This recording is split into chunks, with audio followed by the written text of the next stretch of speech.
Je suis Marie Fornoni, je suis chargée à l'hôpital Bretonneau de la mise en place de la politique culturelle à l'égard des patients, des familles, des populations, je dirais des personnes du quartier.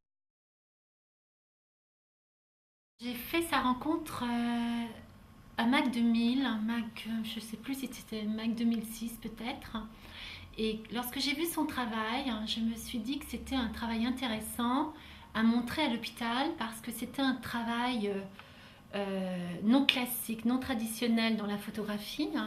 Et que moi, mon objectif à l'hôpital Bretonneau, c'est de montrer des artistes que l'on n'a pas l'habitude de voir. La rue intérieure, qui est une belle rue intérieure dans un établissement de santé, est une rue qui permettait l'accrochage ou l'exposition d'œuvres euh, de façon différente. On n'est pas obligé tout le temps d'utiliser les murs, on peut utiliser les espaces vitrés, on peut utiliser des petits coins, on peut aménager, réfléchir une exposition autrement.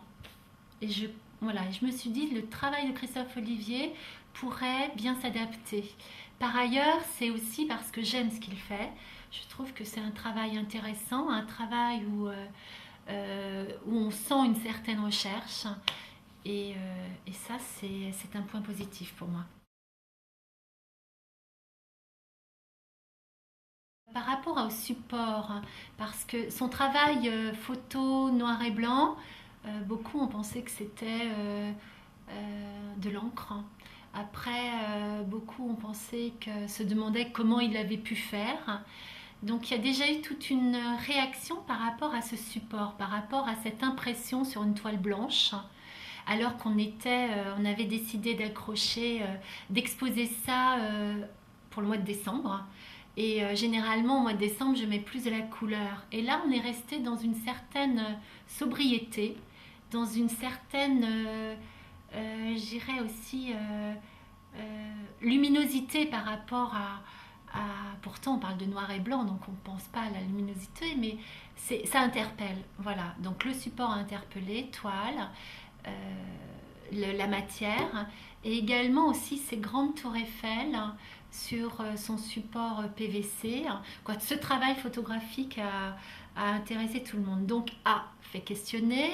Le jour de l'accrochage, on était ensemble avec Christophe et les gens sont venus lui poser des questions. Ah bon, ce n'est pas de l'encre, c'est un travail photo.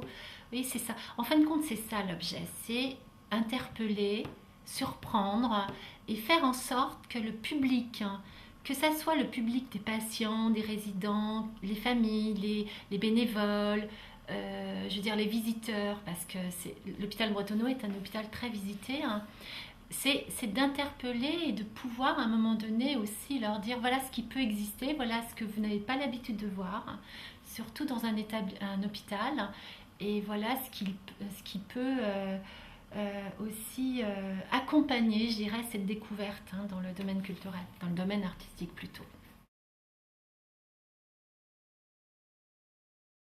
Est-ce qu'elle a changé? Non, elle m'a simplement permis de confirmer que je pouvais investir avec un artiste cet espace autrement et qu'à chaque fois on peut faire un aménagement différent. Cette installation est venue renforcer cette idée que j'avais, non pas un accrochage classique.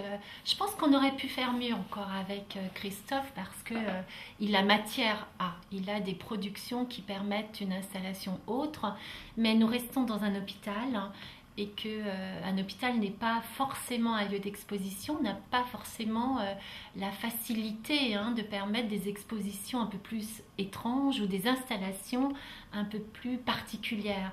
Mais je crois qu'on a bien fait les choses et ce qui était intéressant avec Christophe, c'est que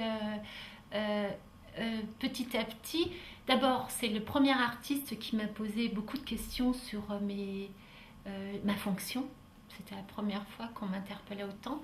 Et on a un échange de qualité, où il y a une réflexion, il y a un accompagnement. Et je pense que ça a été une belle rencontre.